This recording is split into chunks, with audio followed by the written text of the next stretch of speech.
Hello friends, मेरा नाम जूही बंसल है।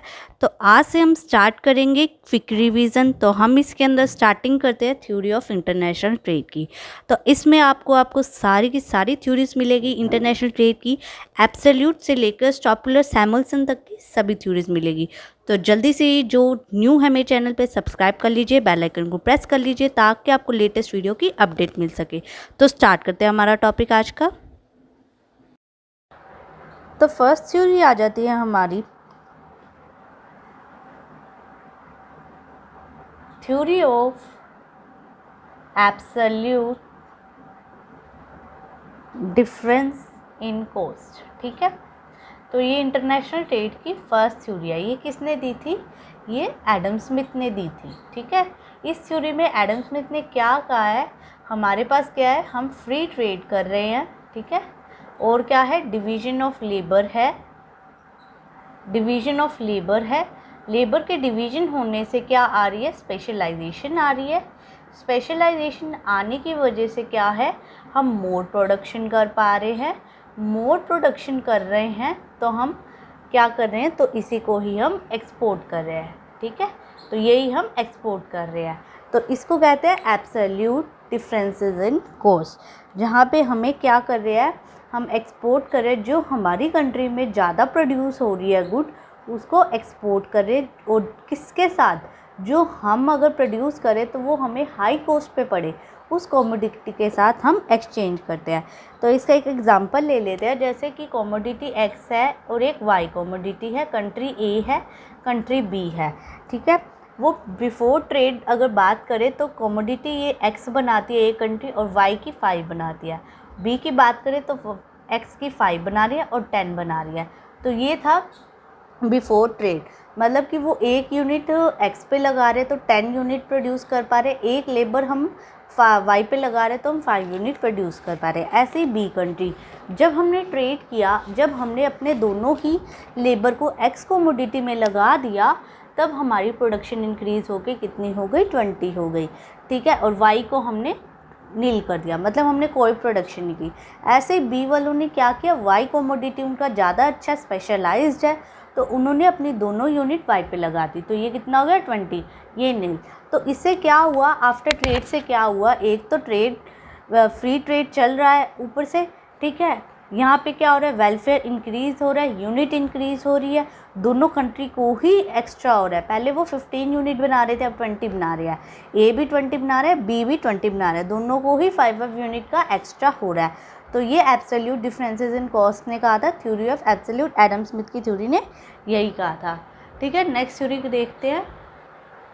तो सेकंड थ्योरी कौन सी है हमारी, ये है theory of comparative difference in cost. पहले क्या थी, एब्सोल्यूट, अब क्या है, कंपैरेटिव। कंपैरेटिव का मतलब है हम कंपैरिजन कर रहे हैं, किसका, कॉस्ट का। किसका कर रहे हैं, कॉस्ट ऑफ प्रोडक्शन का। ठीक है, कॉस्ट ऑफ प्रोडक्शन, वो कहते हैं कि दो जो कंट्री है, हर कंट्री की कॉस्ट ऑफ प्रोडक्शन कम होगी। किस लिए लो होती है कॉस्ट ऑफ प्रोडक्शन हमारी, ज्योग्राफिकल रीजन की वजह से, ज्योग्राफिकल रीजन की तरह से, क्लाइमेट की वजह से, टेक्नोलॉजी की वजह से। तो मतलब कोई भी रीज़न हो सकता है कि जिससे क्या है, हमारी कंट्री में जो प्रोडक्शन कर रहे हैं हम एक्स कमोडिटी का, उसकी कॉस्ट कम आ रही है। कॉस्ट कम आने की वजह से क्या हुआ, एज़ कम्पेयर टू अगर दूसरी कंट्री की बात करें, जैसे दो कमोडिटी है एक्स, अगर ए कंट्री भी एक्स बना रही है, बी भी बना रही है एक्स, ठीक है, दोनों ही बना रही है, बट यहाँ पे इसकी कॉस्ट ऑफ प्रोडक्शन हमारी कम आ रही है। मान लो लेबर लगा रहे हैं वो, तो यहाँ पे एक्स बनाने के 120 लेबर लग रही है। ठीक है, और अगर बी बना रहा है ना, तो उसके कितने लग रहे हैं, मान लो 200 लेबर लग रहे हैं एक यूनिट बनाने के लिए। एक यूनिट में यहाँ पे 120 लेबर लग रहे हैं और बी के 200 लेबर लग रहे हैं। तो यहाँ पे हम कंपैरिजन करेंगे, कंपैरिजन करके देखेंगे कि किसमें ज़्यादा रहा है। तो हम देखेंगे हमारी ए यूनिट, हमारी ए कंट्री के लिए एक्स कमोडिटी बहुत लो कॉस्ट पे बन रहा है, तो हम क्या करेंगे, इसी को ही एक्सपोर्ट करेंगे। तो हम इसको ही एक्सपोर्ट करेंगे। अगर हम मान लो इसमें 200 लेबर लगा दे तो हमारी क्या होएगी, यूनिट इंक्रीज़ हो जाएगी, हमारी यूनिट इंक्रीज़ हो जाएगी। तो ये थ्योरी किसने दी थी, ये दी थी रिकार्डो ने। ठीक है। ये थ्योरी रिकार्डो ने दी थी। ये थ्योरी दी कब थी इन्होंने? ये थ्योरी आई थी 1817 में आई थी ये थ्योरी। ठीक है, ये 1817 में आई थी डेविड रिकार्डो ने। यहाँ पे हम अपॉर्चुनिटी कॉस्ट देखेंगे दूसरे से कंपेयर करके। ठीक है, अगर बाय चांस मान लो वाई कोमोडिटी है, वाई कोमोडिटी में यहाँ पे 200 लेबर लग रही है, यहाँ पे 120, तो ए के लिए क्या बेस्ट रहेगा कि वो एक्स कोमोडिटी ही बनाए, क्योंकि एक यूनिट बनाने में अगर एक्स को 120 लेबर लग रहा है, वाई में 200 लेबर लग रहा है, तो हमें किस में ज़्यादा एडवांटेज होगा? एक्स में, क्योंकि हमारे यहाँ पे लेबर की कॉस्ट कम आ रही, cost of cup production as compare to different commodity भी और कंट्री वाइज भी देखें तो कम आ रही है। तो ये थी theory of comparative differences in cost. तो ये कॉस्ट क्यों डिफरेंस है? क्योंकि ज्योग्राफिकल रीज़न है, लेबर स्पेशलाइजेशन है, ठीक है, और हमारा क्लाइमेट हो सकता है इसका आंसर। ठीक है, एफिशिएंसी हो सकती है, यहाँ पे एबिलिटी हम ज़्यादा प्रोड्यूस कर पा रहे हैं क्योंकि कॉस्ट ऑफ प्रोडक्शन कम है। ठीक है, नेक्स्ट देखते हैं हम। तो थर्ड थ्योरी आ जाती है हमारी हैपलर की थ्योरी।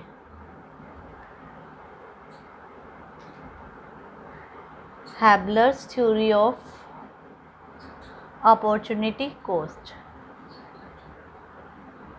ठीक है, तो वो फर्स्ट टू थ्योरीज थी ना, वो किस पे बेस्ड थी? लेबर पे बेस्ड थी। तो ये वाली थ्योरी, ये हैबलर क्या कहता है कि खाली लेबर ही नहीं है, इसने क्या कहा है? Two commodity two country. ठीक है, two commodity two country and two inputs, मतलब टू इनपुट, 2 × 2 × 2 का मॉडल है ये। ठीक है, 2 कॉमोडिटी है, 2 फैक्टर ऑफ प्रोडक्शन है, 2 कंट्री है। ठीक है, इन्होंने क्या कहा है कि जो हमारी जब हम एक्सपोर्ट करते हैं, हम एक्सचेंज करते हैं ना, तो हम कैसे एक्सचेंज कर रहे हैं?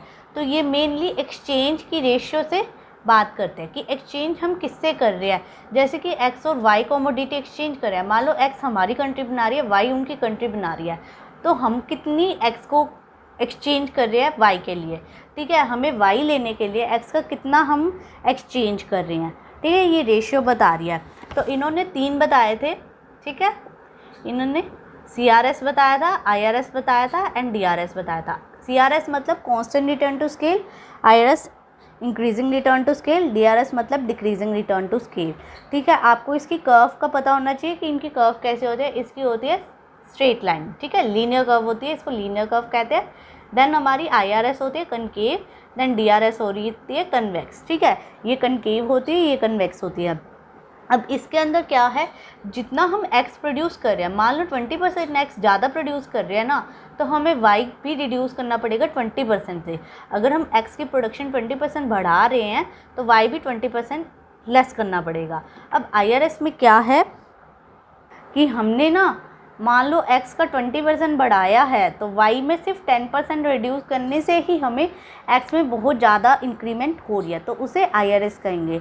ठीक है, DRS कब कहेंगे? जब x में 20% इंक्रीज़ होने से हमें y को 40% कम करना पड़ेगा। कितना? 40% कम करना पड़ेगा, तब हम x का 20% इंक्रीज़ कर सकते हैं, तो उसको कहते हैं DRS। ठीक है, बेसिकली इन्होंने यही कहा था, बाकी और डिटेल में जाने की ज़रूरत नहीं है, मेन पता होना चाहिए कि हैबलर ने क्या कहा था कि 2। अब इसके अंदर मेन यही है कि थ्योरी ऑफ लेबर ये इग्नोर करते हैं। जो पहली 2 थ्योरी थी उसमें लेबर की बात करी गई थी, खाली लेबर, बट इसमें क्या है, लेबर और कैपिटल दोनों आ रहे हैं, फैक्टर ऑफ प्रोडक्शन दोनों है, मतलब कि जो लेबर है वो होमोजीनियस नहीं है, लेबर होमोजीनियस नहीं है। इस वजह से ये थ्योरी आई थी कि लेबर हेट्रोजीनियस होते हैं, जबकि एडम स्मिथ और रिकार्डो ने क्या कहा था कि लेबर होते हैं जो होमोजीनियस है।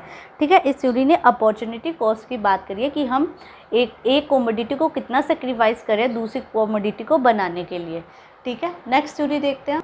नेक्स्ट एक और थ्योरी थी जो कि थी मिल्स की थ्योरी। ठीक है, ये भी आपको पता होना चाहिए, मिल्स की थ्योरी थी। इसने क्या कहा था, जैसे कि रिकार्डो ने बताया था ना कि हम लेबर को एक्सचेंज करते हैं, मतलब कि जो हम कॉमोडिटी एक्सचेंज कर रहे हैं कैसे कर रहे हैं कि कंपेयर करके कर रहे हैं, तो उसने ना रेशियो नहीं बताई थी एग्जैक्ट। तो मिल्स ने क्या बताया था, रेशियो बताया था, एग्जैक्ट रेशियो कि हम किस रेशियो में एक्सचेंज करेंगे, एग्जैक्ट रेशियो बताया था। और इन्होंने क्या बताया था, रेसिप्रोकल डिमांड के बारे में बात की थी। रेसिप्रोकल डिमांड किसने दी थी? मिल्स ने इसको लेके अपनी थ्योरी दी थी। रेसिप्रोकल डिमांड से हमें इसकी रेशियो पता चलती है, जो कि टर्म्स ऑफ ट्रेड में हेल्प करती है, जो कि टर्म्स ऑफ ट्रेड में हेल्प करती है। तो इनकी जो कर्व थी वो ऐसे जाती है। ठीक है, ये वाला ई प्रोडक्शन है, तो हम ये वाला बनाएंगे। ठीक है, तो ये मिल्स ने कहा था। तो ये जो डिमांड, ये रेसिप्रोकल डिमांड है, ठीक है, ये रेशियो बताएगी एक्चुअल रेशियो किस रेशियो में हम एक्सचेंज करेंगे गुड्स को, ठीक है। यहाँ पे भी हम एक ही लेबर यूज़ कर रहे हैं, हम कैपिटल नहीं यूज़ करें, इसमें भी हम लेबर ही यूज़ करें, एक ही कॉमोडिटी यूज़ करें, दो नहीं यूज़ करें। दो कॉमोडिटी है, दो कंट्री है, बट फैक्टर ऑफ प्रोडक्शन यहाँ पे 1 है। बाकी अभी तक जो थ्योरी चल रही थी वो ये तीनों जो थ्योरी होगी वो CRS पे थी, परफेक्ट कॉम्पिटिशन था, फ्री ट्रेड चल रहा है, ठीक है, फुल एम्प्लॉयमेंट है, ठीक है, और नो ट्रांसपोर्टेशन कॉस्ट नहीं है, गवर्नमेंट इंटरफेरेंस नहीं है, इन तीनों थ्योरी में कोई कुछ नहीं है, ठीक है। देन नेक्स्ट करते हैं हमारी, तो नेक्स्ट थ्योरी आ जाती है 5th हेक्सचर-ओलिन की थ्योरी। तो ये आपकी बहुत ज़्यादा इंपॉर्टेंट है हेक्सचर-ओलिन की थ्योरी। तो इसको हम दूसरे नाम से क्या बोलते हैं, factor proportion theory, factor proportion theory, Heckscher Ohlin theory, HO theory, इसको क्या कहते हैं, HO थ्योरी, ठीक है।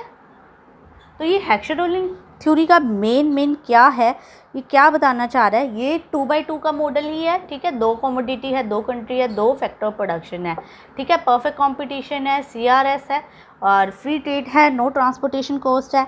बस इसमें ये कहना है लेबर अबंडेंट कंट्री है, मान लो कोई कंट्री है लेबर अबंडेंट है, तो वो क्या प्रोड्यूस कर रही है, लेबर अबंडेंट गुड्स ही प्रोड्यूस कर रही है, लेबर अबंडेंट गुड्स ही प्रोड्यूस कर रही है, और लेबर अबंडेंट गुड्स को ही एक्सपोर्ट कर रही है, लेबर अबंडेंट गुड्स को ही एक्सपोर्ट कर रहे हैं हम यहाँ पे, ठीक है। तो ये ही एक्सपोर्ट कर रहे हैं। तो बेसिकली हेक्सचर-ओलिन थ्योरी क्या कहती है कि हमारी जो लेबर अबंडेंट कंट्री है, लेबर अबंडेंट गुड्स बनाएगी और लेबर अबंडेंट गुड्स को ही एक्सपोर्ट करेगी, जिसमें हम स्पेशलाइज्ड है। अगर कैपिटल अबंडेंट कंट्री है तो वो कैपिटल गुड्स बनाएगी और कैपिटल अबंडेंट गुड्स को ही एक्सपोर्ट करेगी। अगर हम इसको उल्टा कर दे तो किसकी बन जाएगी, ये लियोनटिफ का पैराडॉक्स बन जाएगा, ठीक है। तो वो 6th आ जाती है हमारी लियोनटिफ का। तो ये हेक्सचर-ओलिन को टेस्ट किया था, इन्होंने क्या कहा था, लेबर अबंडेंट है, ठीक है, लेबर अबंडेंट है, लेबर अबंडेंट गुड्स बनाती है, लेबर अबंडेंट गुड्स बनाते हैं, बट एक्सपोर्ट क्या करते हैं, अब इसमें जो एक्सपोर्ट है ना वो क्या करते हैं हम, कैपिटल, अब इसमें कैपिटल को हम एक्सपोर्ट करते हैं, अब इसमें कैपिटल गुड्स को हम एक्सपोर्ट करते हैं। लेबर अबंडेंट बनाते हैं, लेबर अबंडेंट कंट्री है, लेबर अबंडेंट गुड्स बनाते हैं, बट एक्सपोर्ट क्या करते हैं, कैपिटल। तो ये लियोनटिफ ने कहा था, और इसमें कुछ है ही नहीं करने के लिए, बस इसमें ये ही बताया गया है।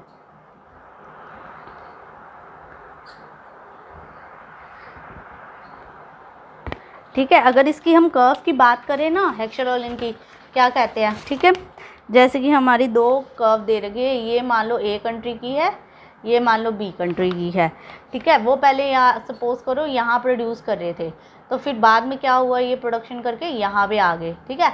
ऐसे अगर इस कंट्री की बात करें तो वो यहाँ पे मान लो यहाँ प्रोड्यूस कर रहे हैं, तो बाद में वो यहाँ पे आ गए, मतलब कि जो लेबर अबंडेंट कंट्री है तो वो लेबर ले जाएंगे, कैपिटल अबंडेंट है तो कैपिटल अबंडेंट गुड्स को ले जाएंगे, ठीक है। तो ये होती है हमारी थ्योरी। नेक्स्ट करते हैं, तो नेक्स्ट आ जाती है हमारी 7th factor price equalization theory, factor price equalization theory. अब इक्वलाइजेशन का मतलब, फैक्टर का मतलब क्या है, लेबर एंड कैपिटल। इक्वलाइजेशन का मतलब है कि जो फैक्टर के जो प्राइस है उसको हमें क्या करना है, इक्वल करना है। सपोज दो कंट्री है हमारी A एंड B, ठीक है, दोनों की अब जो प्राइस है, मान लो ये हमारी लेबर अबंडेंट है और ये हमारी कैपिटल अबंडेंट है, तो लेबर अबंडेंट को क्या मिलता है, वेजेस मिलते हैं, और यहाँ पे क्या मिलता है, रेंट मिलता है। तो हमें क्या करना है, दोनों की अब रेशियो अलग होएगी ना, तो हमें क्या करनी है, इन दोनों की रेशियो को, वेजेस को रेंट के इक्वल करना है, ठीक है। तो इसमें वैसे क्या बात करें, जैसे कि जो लेबर अबंडेंट A की जैसे बात कर लेते हैं कि लेबर अबंडेंट कंट्री है, ठीक है, लेबर अबंडेंट कंट्री है, तो सपोज उसके लेबर अबंडेंट है तो ऑब्वियसली हमारे वेजेस कम होंगे, क्योंकि जो हमारे लेबर है बहुत ज़्यादा है, सप्लाई लेबर की बहुत ज़्यादा है, जिस वजह से हमारी क्या है, वेजेस हम कम देंगे, ठीक है, शॉर्टेज पे ही हम ज़्यादा देते हैं। बट यहाँ पे अबंडेंट है तो वेजेस हमारी क्या दे रहे हैं, हम लोगों को वेजेस कम दे रहे हैं।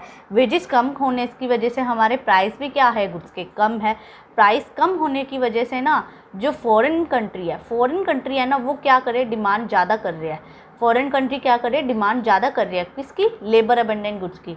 तो लेबर अबंडेंट गुड्स की डिमांड ज़्यादा होने से क्या होगा, हमारा प्रोडक्शन हम बढ़ाएंगे, ठीक है।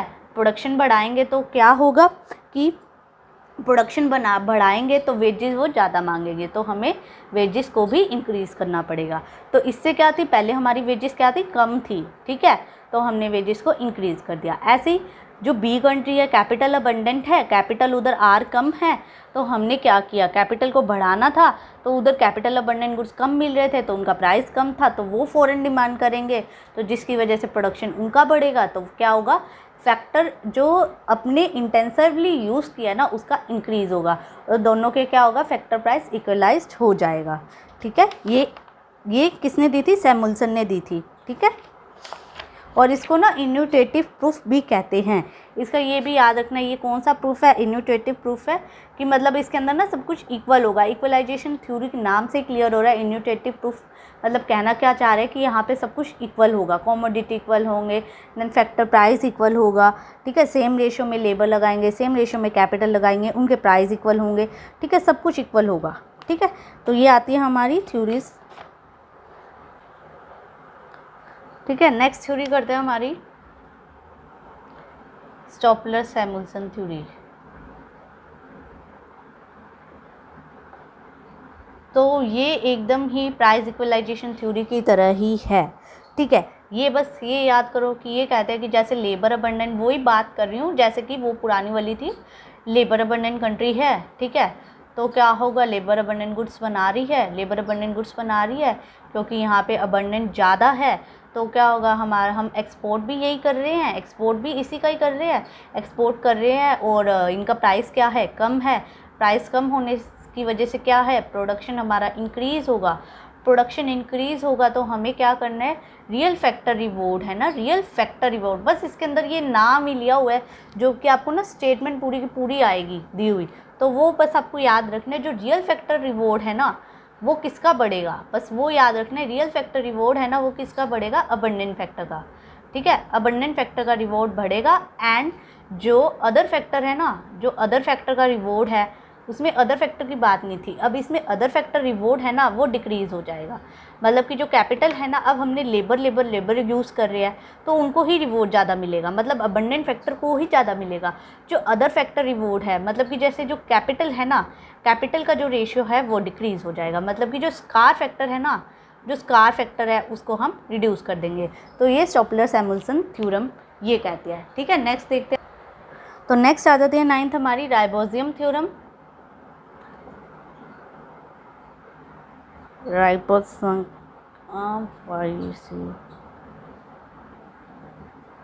तो ये थ्योरी क्या कहती है, ये थ्योरी क्या कहती है, ये क्या कहती है, जब हमने वही पीछे वाली थ्योरी को ही लेके चल रही हूँ मैं, कि जो लेबर अबंडेंट कंट्री है, ठीक है, जो लेबर अबंडेंट कंट्री है, लेबर अबंडेंट कंट्री है, लेबर अबंडेंट गुड बना रही है, लेबर अबंडेंट ही गुड बना रही है, ठीक है।